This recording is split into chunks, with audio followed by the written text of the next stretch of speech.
Butch n'est plus annoncé le 29 avril à Paris. Bah ouais, mais comment on fait le clapping, quoi? Je sais, vous m'avez suggéré de faire un clapping Boogs, mais ça va pas. Le clapping Butch, il est pour Butch, il est pas pour quelqu'un d'autre. Une nouvelle carte de WWE Paris le 29 avril a été communiquée sur Twitter. Quelques noms sont sortis, comme celui de Becky Lynch, qui est désormais rapporté blessé par le site Fightful. Angelo Dawkins, Omos, les Good Brothers ont été mystérieusement retirés. À la place, on va voir un match tag. L'Alpha Academy contre les Maximum Male Models, ça me tarde un peu. Mais oui, mais j'entends l'absence regrettable de celui qui a fait monter la hype pour son retour en France suite à l'accueil qu'il avait reçu l'année dernière.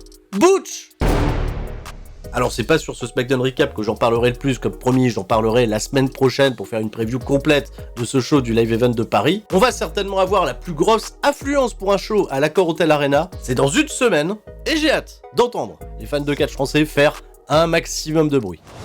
On est parti, le SmackDown Recap de ce qui s'est passé dans la nuit du vendredi 21 au samedi 22 avril 2023 depuis Columbus dans l'Ohio. Un épisode sous le signe du catch, puisqu'on n'aura pas moins de 5 combats, 4 ont dépassé les 10 minutes. Encore une fois, le match féminin est celui qui a la plus courte durée, mais bon, pas le programme le plus emballant. On est à seulement une semaine de la draft, on n'a toujours pas plus d'explications sur son fonctionnement. Triple H avait laissé sous-entendre que ce serait une draft un petit peu spectaculaire, où il pourrait se passer des choses folles. Il y a beaucoup de reports comme quoi des catcheurs de NXT pourraient être appelés à participer à cette draft. Les rumeurs se tournent principalement sur les arrivées futures de Zoe Stark, Cameron Grimes, et pas mal de temps déjà qu'on en parle. Il y a Dragunov, mais aussi Tyler Bate qui a eu un super combat d'essai du côté de Main Event contre Dolph Ziggler et qui a pas mal fait parler. Je vous encourage à voir si vous avez un petit peu de temps à accorder à Main Event. Et lors de cet épisode de SmackDown, on a eu le droit à un visuel. Regardez-moi ce visuel. Est-ce que ça pue pas le catch? Est-ce qu'il n'y a pas que dans le catch où on assemble des renders comme ça de catcheurs, des photos détourées, un peu n'importe comment en essayant à peu près de respecter des proportions? Regardez, ça c'est très catch. Ça, pensez pour les amis de Wrestling Clinic ou de l'univers d'Ajus, ça c'est très le catch.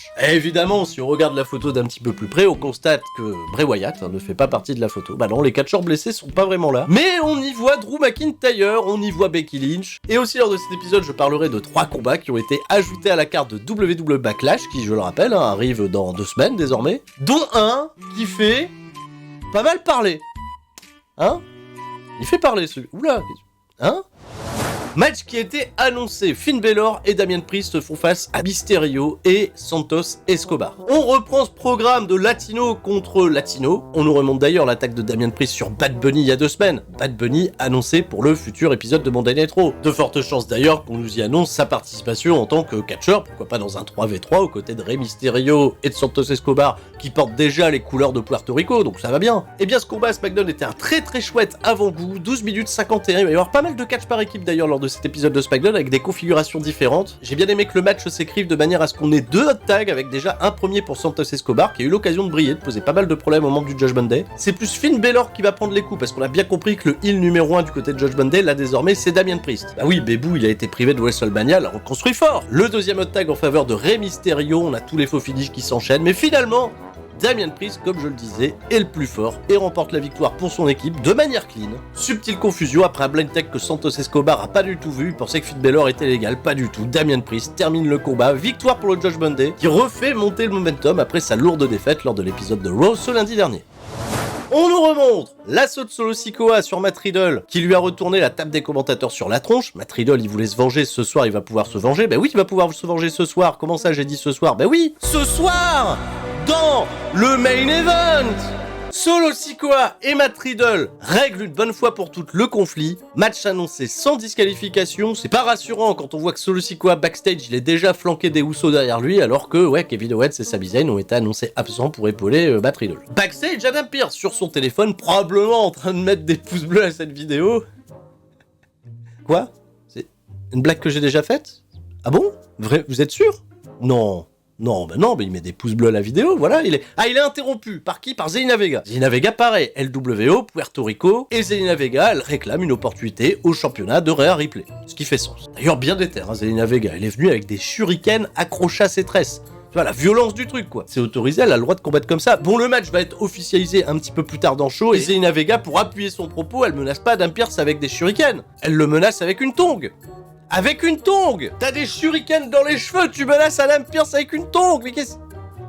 Bon, Après ça, on a un promo clip pour celui qui a fait son retour la semaine dernière, Shinsuke Nakamura. Le promo clip, il est trop bien tourné, on le voit en train de transpirer, en train de s'entraîner, en train de faire du jujitsu, il se prétend être le roi du strong style, c'est pas juste se prétendre, il est le roi du strong style, c'est juste que WWE l'a pas compris ces 6 dernières années, et j'ai l'impression qu'en un promo clip, ils ont réussi à nous le reconstruire, Shinsuke Nakamura, qui en plus de ça va faire face à qui prochainement? À Karrion Kross, pareil, promo package très travaillé, un petit peu à l'image de ce qu'il faisait à l'époque à NXT. Tiens, punaise, Triple H, il a décidé de réécrire les mecs comme il voulait, qu'est-ce qui se passe? C'est efficace, on a hâte de voir le match, un match d'ailleurs qui sera pas annoncé pour Backlash, il est pour le moment annoncé de nulle part, ça sera un développement qui prendra suite dans les semaines à venir. Prochain combat, encore du catch par équipe, cette fois-ci dimension différente, puisque Gérard Salto, Gérard Toudroit, Ricochet, Braun Strowman, un grand un petit, vont pouvoir se venger des Viking Raiders qui les ont attaqués la semaine dernière. Un peu plus de 10 minutes de combat, j'ai pas grand chose à redire. Non, parce que très honnêtement, la combinaison Strowman-Ricochet, je trouve qu'elle est assez efficace. Elle est pas trop dans le cliché du petit qui se fait casser la gueule et du gros qui fait le save à la fin. Et ça me plaît. D'ailleurs, c'est Strowman qui va subir une grosse partie des assauts de la part des Viking Raiders dans ce combat. C'est Ricochet qui aura le droit au hot tag totalement explosif. Ça remet l'église au milieu du village et j'étais très heureux de voir les Babyface remporter la victoire. Chouette match. Belle perte des Viking Raiders, qui vont probablement retomber dans l'oubli après ça. Je vais peut-être vite en besogne, il y a une draft qui arrive, ils seront peut-être à nouveau reconstruits pour être des nouveaux Viking Raiders, vicieux et encore plus vicieux. Et oui, ça m'a pas échappé, il y a eu ce moment un peu marrant dans le combat où Braun Strowman, il s'est servi de Ricochet comme d'une arme, il a voulu le balancer sur ses adversaires, mais il l'a balancé pas assez loin. Alors je sais pas si c'est tordu la cheville parce qu'il a une drôle de manière de sortir du ring, c'était un peu amusant, je sais que ça vous a pas échappé. Ça fait donc de très bons matchs au tag d'affilée, et là on passe au championnat par équipe féminin défendu par Liv Morgan Raquel Rodriguez contre les Iconics 2.0, Chelsea Green et Sonya Deville. On nous remontre Liv Morgan, qui s'est fait arroser par Chelsea Green à Monday Night Raw. Bah figurez-vous que ça va avoir un impact dans le combat, puisque à peine arrivée, Chelsea Green pour se foutre de la gueule de Liv Morgan, elle l'arrose à nouveau avec sa gourde, et je parle pas de Sonya Deville. 6 minutes de combat, c'était correct. Non, sans déconner, c'était pas si mal. 6 minutes, c'est un correct format télé, ça a été suffisant pour raconter une bonne histoire. Liv Morgan et Raquel Rodriguez, malgré la différence de gabarit, elles sont à peu près considérées d'égal à égal. Et comme je vous l'avais dit, il y aura une suite à cette histoire de flotte, et ben Liv Morgan va réussir à se venger de Chelsea Green en l'arrosant avec sa gourde. Et je parle toujours pas de Sonya Deville. Par contre, très surprenant, Liv Morgan va remporter le match sur une roll-up zone assistée par Raquel Rodriguez dans le dos de l'arbitre. Drôle de manière de faire gagner des babyface, même si bon, puisque plutôt dans le combat, Sonya Deville et Chelsea Green, elles ont tenté à plusieurs reprises de gagner de la même manière. Après ça, on a eu le droit à une petite promo de Riddle juste pour rappeler à Solo Sikoa qui va lui casser la gueule ce soir. On s'est pas éternisé, on a enchaîné encore avec du catch, un autre match annoncé, Gunther, le champion intercontinental, qui va dire gentiment à Fabian Aichner et Ludwig Kaiser qui va gérer ça tout seul, et ça c'est quand même la marque quand même d'un champion qui a pas besoin des autres pour gagner. Hein, Roman Reigns, hein, t'as vu comment il fait Gunther? Gunther, il affronte Xavier Woods. Et je sais, il y a une belle histoire qui peut se raconter avec Xavier Woods absolument tout le temps. Et c'est un Xavier Woods, en plus de ça, qui est isolé de Biggie qui est blessé, de Kofi qui est blessé. C'est un Xavier Woods, certes, qui rentre avec son trombone, mais dès lors que Gunther fait son entrée, le mec, le visage, il est déter. Et il est déter pourquoi? Ça fait 13 ans qu'il est dans la compagnie. C'est la première opportunité qu'il a pour ce championnat intercontinental. Alors qu'est-ce qu'ils vont faire? Ils vont nous donner espoir. 10 minutes de combat dans lequel Gunther, il a pas fait particulièrement son catch. Il a mis ses gros assauts, ses grosses strikes, voilà. Mais c'est surtout Xavier Woods qui va lui poser énormément de problèmes grâce à sa vivacité. Grosse selling de la part de Gunther qui va prendre des moves totalement fous. Il y a des crucifix bombes, il y a des Quesadora into faceplant, qu'est-ce qui se passe? La grosse leg drop, elle est gigantesque cette leg drop de la part de Xavier Woods. Comme je vous l'ai dit, on a donné de l'espoir, mais Gunther était le plus fort. C'est parti, sleeper hold, on n'en parle plus, on va tenir ça très très fort. L'arbitre n'a pas d'autre choix que de déclarer Gunther vainqueur. Xavier Woods qui repartira backstage avec le Sum, une petite interview qui sera pas diffusée où il dira bah voilà, j'ai perdu quoi, c'était mon opportunité, il va falloir se reconstruire, il va falloir travailler. Et j'adore Xavier Woods, ça c'est cool. Le championnat intercontinental qui continue d'être bâti très très fort.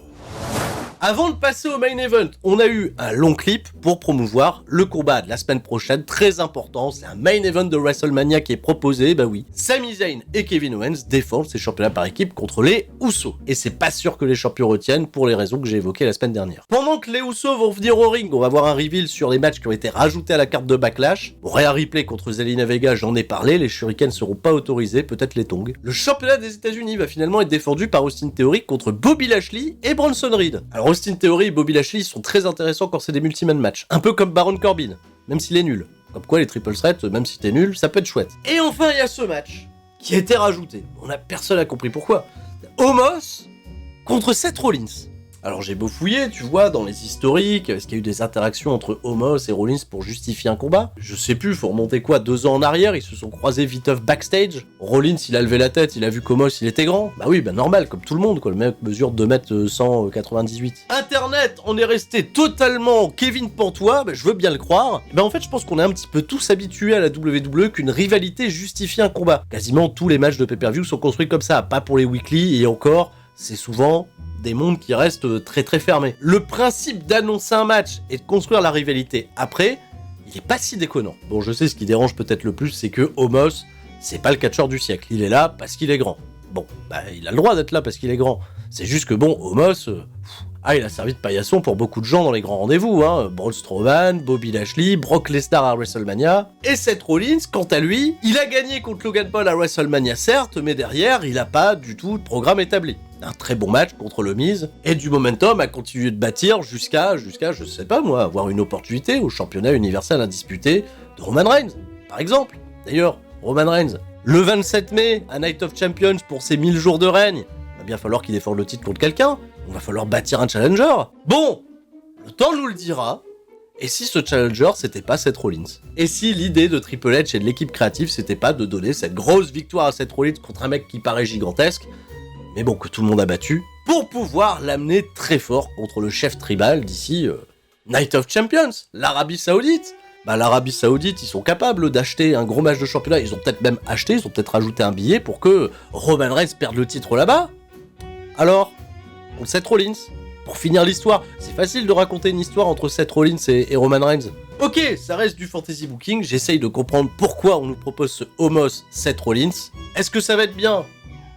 Seth Rollins, il fait des bons matchs contre n'importe qui, donc pourquoi pas Omos? Faut essayer. Ou peut-être ça aura rien à voir, Seth Rollins s'y rebâtit peut-être juste du momentum pour aller chercher le championnat des États-Unis d'Austin Theory, et de ce fait, bah oui, ce match servira peut-être pas à grand chose. Hein, on verra. Le temps nous le dira. Les Usos, grosse promo pour hyper, comme j'ai dit, Kevin Owens, Sami Zayn. Ils mettent beaucoup de rythme dans leur promo, ils font une petite imitation de Riddle qui est assez drôle, et ils annoncent l'arrivée de Solo Sikoa qui a trop de flow. Alors Solo Sikoa, il a un flow gigantesque, hein. Quand il rentre au ring, le mec est déter, c'est incroyable. Star Power, ça va se construire, ça va viser les sommets, hein, comme nous disait Marc Blondin. Et Matt Riddle, de son côté, il va pas faire une entrée trottinette, les claquettes, les oiseaux, non, c'est sérieux. Il arrive par derrière, il surprend Solo Sikoa, il lui met la misère, pas longtemps parce que Solo Sikoa, il le calme tout de suite avec une grosse corde à linge. On est parti. 14 minutes de combat dans un chouette main event où tous les coups étaient permis, ça va sortir des kendo sticks, ça va sortir des chaises. Riddle, au plus grand plaisir du public, il a voulu sortir une table. Solo Sikoa, lui, qu'est-ce qu'il a fait? Bah il a rangé la table. Des spots très intéressants, et parlant de table, et bah oui, la table, elle a eu son intérêt la semaine dernière, la fameuse table des commentateurs qui a été renversée sur Riddle. Solo Sikoa, il a tenté de faire la même, et Matt Riddle, il l'en a empêché, il l'a retenu avec ses panards, avec ses pieds, et c'était très cool. Et Riddle, il a réussi à se défendre jusqu'à rendre la monnaie de sa pièce à Solo Sikoa en retournant à son tour la table sur lui. Et le move était très cool. Mais ça servait pas à grand chose, c'est pas un last man standing, à un moment le mec il doit bien se relever, va falloir que t'ailles le chercher dessous les décombres pour aller faire le tomber. Et c'est là que, bah oui, sans disqualification, il y a pas Sami Zayn, il y a pas Kevin Owens, les Usos en gros filou, ils sont arrivés pour attaquer Riddle, qui a su se défendre cela dit, parce qu'on a construit Riddle très très fort dans ce match. Il repousse à 2 contre 1 l'assaut des Usos, il leur fait une vrille à l'extérieur du ring, mais quand il revient, bah Solo Sikoa, il a soulevé la table, il est trop badass, il rentre dans le ring, il veut porter le Samoan Spike, Riddle l'esquive une fois, on nous fait un petit faux espoir, mais derrière il va se prendre une lariat Samoan Spike. Le mec il a fait la lariat avec le pouce en avant. Bim! Victoire de Solo Sikoa, qui encore une fois ressort très très fort. Et derrière, beatdown pour Matt Riddle, les Usos ils lui portent le Wendy à travers une table, hein, les gens réclamaient une table, et bah cette fois-ci on a été la chercher sous le ring, on l'a donné au peuple et ça se termine sous les huées. C'est pas non plus un sans faute, mais quand même cet épisode de SmackDown, il était particulièrement chouette. Il donne de bonnes pistes, de bonnes indices pour la suite, le catch proposé était très très bon, j'ai hâte d'être à la draft, j'ai hâte de voir comment les shows vont être remaniés. Je sais que c'est un sujet qui pourrait être beaucoup discuté, mais j'espère que les titres vont pas être séparés. Le fait d'avoir des champions très très forts, bah justement, je trouve que ça crédibilise chacune des rencontres pour des titres en jeu. Hâte d'être à la semaine prochaine, même si bon, vous le savez, le SmackDown Recap sortira un peu plus tard pour des raisons de choix Paris. Je souhaite à toutes et à tous de passer un excellent week-end, et tout le monde reste fort, et surtout, les coups de tongs de Zelina Vega. J'ai hâte. Oh, qu'elle taperait un replay avec les tongs là, s'il vous plaît. Ciao, bye bye!